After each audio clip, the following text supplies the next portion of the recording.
খাবারের প্লেটে রাজকীয় আয়োজন, জাফরানের ছোঁয়ায় তৈরি আমার হাতের সেরা স্পেশাল শাহী পোলাও।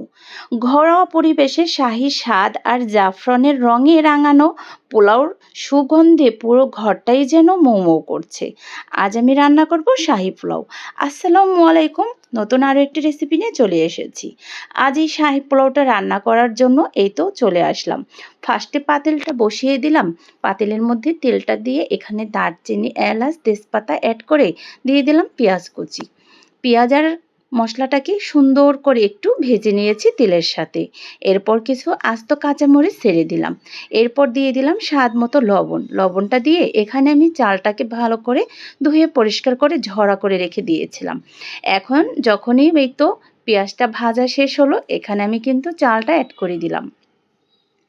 চালের সাথে আধা চামচের মতো আদা বাটা আর আধা চামচের মতো রসুন বাটা অ্যাড করে দিয়েছি। দিয়ে এখন তেলের সাথে চালটাকে একদম যতক্ষণ পর্যন্ত ভেজে নেওয়া যায়, এই তো যত সুন্দর করে ভাজা যাবে এই রাইসটা কিন্তু ততটাই একদম ঝরঝরা হবে এবং কি পারফেক্ট হবে। তো আমিও এই তো তেলের সাথে অনেক সময় কিন্তু সুন্দর করে ভেজে নিয়েছি। আর এদিকে কিন্তু পানিটাকে আমি একদম ফুটিয়ে নিয়েছিলাম। এখন পানিটারে দিয়ে এই তো সুন্দর করে ঢাকনা দিয়ে ঢেকে দিয়েছি। তো ঢাকনা দিয়ে ঢেকে দেওয়ার পর এখানে কিন্তু জাফরানটা অ্যাড করে দিয়েছিলাম। আর এই শাহী পোলাওর কিন্তু মেনই হচ্ছে এই জাফরান। জাফরানের যে একটা ঘ্রাণ, সেটাই কিন্তু এই শাহী পোলাওর মেন একটা সুবাস এনে দেয়। আর পুরো ঘরটাই যেন ঘ্রাণে ভরে যায়। এই তো এখন উল্টিয়ে পাল্টিয়ে একদম নেড়েচেড়ে নিয়েছি। সম্পূর্ণ পানিটি কিন্তু শুকিয়ে আসছে। আর এখন আমি এটাকে দম দিয়ে রেখে দিব। এই তো কিছুক্ষণ পর আবারও চলে আসলাম। এখন ঢাকনাটা তুলে আবারও একটু এই তো পোলাওটাকে উল্টিয়ে পাল্টিয়ে নেড়ে চেড়ে দিচ্ছি।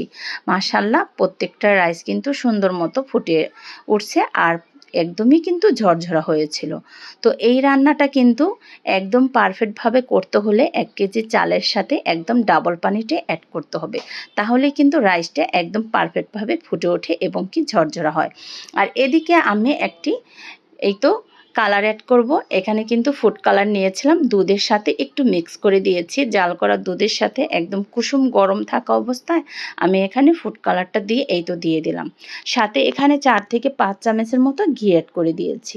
শাহী পোলাওর সাথে যদি ঘি না দিই তাহলে কি শাহী একটা ফ্লেভার চলে আসবে, তাই এখানে 5 চামচের মতো ঘি অ্যাড করে দিলাম। এর সাথে দিয়ে দিলাম বেরেস্তা। বেরেস্তা কিন্তু আমি আগেই করে রেখে দিয়েছিলাম। এখন বেরেস্তাটা দিয়ে দিলাম।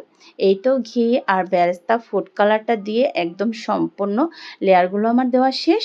এখন ঢাকনা দিয়ে রেখে দিয়েছিলাম ঢেকে 5 মিনিটের মতো। 5 মিনিট পর চলে আসলাম। এই তো উল্টিয়ে পাল্টিয়ে নিয়েছি। মাশাআল্লাহ, পুরো ঘরটাই যেন এই তো ঘ্রাণে ভরে গেল। এই শাহী পোলাও রান্নাটা কেমন হলো জানাতে কিন্তু ভুলবেন না। সত্যি এই শাহী পোলাওটা যেন একদম বিয়েবাড়ির স্বাদ ফিরিয়ে আনে। এখানে সাথে ছিল রোস্ট আর ছিল আলু দিয়ে গরুর গোশতের ঝোল। প্লেটটাকে সাজিয়ে নিয়েছি। মাশাআল্লাহ, খেতে কিন্তু দারুণ হয়েছিল। বিদায় নিলাম, আল্লাহ হাফেজ।